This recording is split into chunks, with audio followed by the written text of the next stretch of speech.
वतन अजीज के 18 करोड़ मुसलमानों, हिंदुस्तान में हम किराएदार नहीं हिस्सेदार हैं। 70 साल के बाद जब तारीख लिखी जाएगी दक्कन की, तो तुम्हारा नाम सुनहरे बाप में लिखा जाएगा इंशाअल्लाह।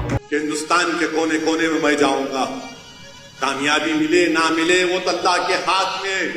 एक दीवाना खड़े होकर अपने हमनवाओं से, अपने साथियों से कह रहा था कि डरने और घबराने की जरूरत नहीं है, हम हिंदुस्तान में दोबारा तारीख लिखेंगे इंशाअल्लाह। वैसे तो मौजूदा वक्त में देश के पास कई सियासी नगीने हैं, लेकिन अगर कोई ऐसा नेता है जिसे समर्थक या विरोधी दोनों ही अंडर एस्टिमेट नहीं करते, वो है असदुद्दीन ओवैसी। ऑल इंडिया मजलिस इत्तेहादुल मुस्लिमीन यानी कि AIMIM के अध्यक्ष असदुद्दीन ओवैसी देश के जाने माने नेता हैं। ओवैसी भले ही मुख्यमंत्री या केंद्रीय मंत्री जैसे पदों पर नहीं रहे, वो हैदराबाद लोकसभा क्षेत्र से महज सांसद हैं। बावजूद इसके असद की लोकप्रियता सिर्फ हैदराबाद तक नहीं बल्कि पूरे देश तक है। ओवैसी को देश के मुसलमानों के हक के लिए लड़ते हुए देखा जा सकता है। लोग उन्हें मुस्लिमों का नेता मानते हैं। वतन अजीज के 18 करोड़ मुसलमानों, हिंदुस्तान में हम किराएदार नहीं हिस्सेदार हैं। हम हिंदुस्तान में किराएदार नहीं हिस्सेदार हैं। हम हिंदुस्तान में दूसरे दर्जे के शहरी नहीं, बराबरी के शहरी हैं।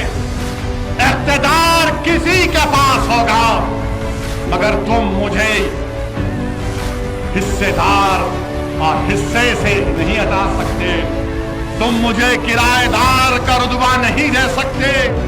तुम मुझे नीचे नहीं गिरा सकते, क्योंकि हिंदुस्तान का संविधान है। हिंदुस्तान में अभी आइन जिंदा है। 300 जीतने से कोई आइन के हुकूक मुझसे नहीं छीन सकेगा। हालांकि असदुद्दीन खुद ऐसा कभी नहीं मानते। उनका कहना है कि उन्हें मुस्लिमों के अलावा अन्य समुदाय के लोगों का भी भरपूर समर्थन मिलता है। वो बिना किसी डर के अपने किरदारों को जनता के सामने रखते हैं। हालांकि अपने बयानों के कारण ओवैसी अक्सर विवादों में भी रहते हैं और बहादुरी के साथ बेखौफ होकर हम इस हालात का मुकाबला करेंगे। तो याद रखो, 70 साल के बाद जब तारीख लिखी जाएगी दक्कन की, तो तुम्हारा नाम सुनहरे बाप में लिखा जाएगा इंशाअल्लाह। ये होकर रहेगा और मैं यह करा कर रहूंगा इंशाअल्लाह होगा, क्योंकि हम इस दुनिया से मर जाएंगे, हम तमाम नहीं रहेंगे, मगर 70 साल के बाद लोग बोलेंगे कि हाँ, दारुस्सलाम की इस मुबारक जगह पर एक इजलास हुआ था। एक दीवाना खड़े होकर अपने हमनवाओं से, अपने साथियों से कह रहा था कि डरने और घबराने की जरूरत नहीं है, हम हिंदुस्तान में दोबारा तारीख लिखेंगे इंशाअल्लाह। आज हम इसी सियासी दिग्गज का पूरा इतिहास इस वीडियो में आपको बताएंगे। असदुद्दीन ओवैसी का जन्म 3 मई 1978 को हुआ था और तेलंगाना के हैदराबाद में इनका जन्म हुआ था। ओवैसी परिवार का राजनीति से सालों पुराना नाता है। ओवैसी ने साल 1957 में राजनीतिक पार्टी मजलिस इत्तेहादुल मुस्लिमीन को ऑल इंडिया मजलिस इत्तेहादुल मुस्लिमीन के रूप में एक बार दोबारा प्रारंभ किया था। असदुद्दीन ओवैसी के पिता का नाम सुल्तान सलालुद्दीन ओवैसी है, वहीं उनकी पत्नी का नाम फरहीन ओवैसी है। ओवैसी के 6 बच्चे हैं, जिनमें से 1 बेटा और 5 बेटियां हैं। असद के भाई अकबरुद्दीन ओवैसी तेलंगाना विधानसभा के सदस्य हैं। उनके सबसे छोटे भाई बुरहानुद्दीन ओवैसी इत्तेहाद के संपादक हैं, जो कि एक अखबार है वहां प्रकाशित होता है, उसके संपादक हैं। अब आपको यह बताते हैं कि ओवैसी साहब पढ़े लिखे कितना हैं। असदुद्दीन ओवैसी ने अपनी जो स्कूली शिक्षा है वो हैदराबाद से पूरी की। उन्होंने उस्मानिया यूनिवर्सिटी से बैचलर ऑफ आर्ट्स से जो है ग्रेजुएशन अपना जो है पूरा किया था, और इसके अलावा उन्होंने लंदन के एक विश्वविद्यालय से अपनी वकालत की पढ़ाई पूरी की है। अब बात उनके राजनीतिक सफर की, सियासी सफर की। असदुद्दीन ओवैसी ने पहली बार साल 1994 में चुनाव लड़ा था। उन्होंने आंध्र प्रदेश की 4 मीनार विधानसभा सीट से 1994 में जीत दर्ज की थी। इसके बाद साल 2004 में ओवैसी ने हैदराबाद लोकसभा से चुनाव लड़ा और जीत भी दर्ज की। ओवैसी अब तब से वहीं से सांसद हैं। असदुद्दीन ओवैसी अब अपनी पार्टी का विस्तार तेलंगाना से बाहर दूसरे प्रदेशों में भी करने के लिए लगातार मेहनत कर रहे हैं। अब भाई ओवैसी साहब का जिक्र हुआ तो उससे जुड़े विवादों का जिक्र भी बेहद जरूरी हो जाता है।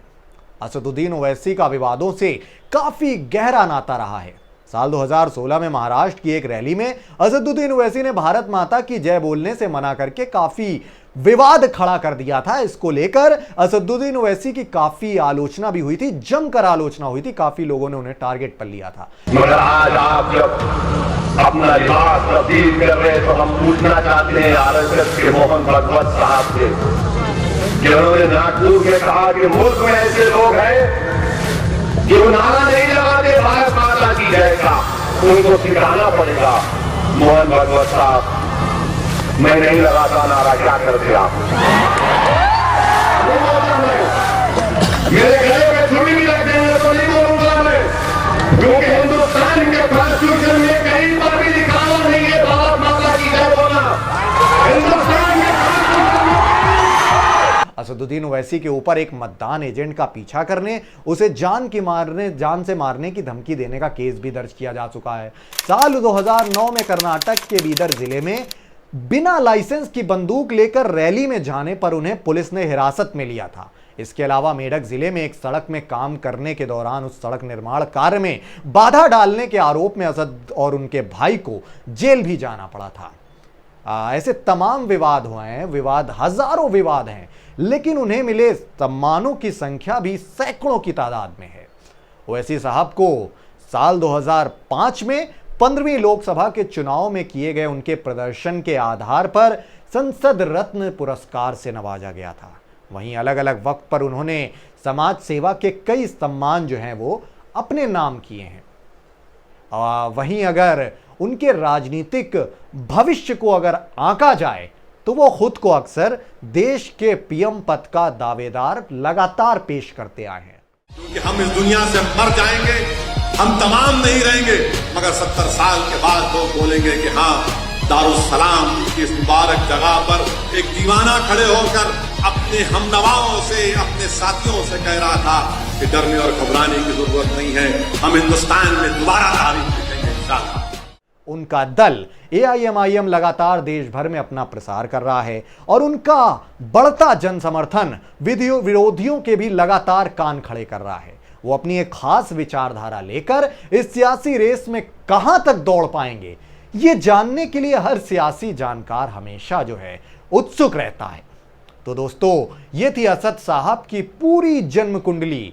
उनके सियासी करियर को लेकर आपकी राय क्या है, कमेंट बॉक्स में जरूर बताएं।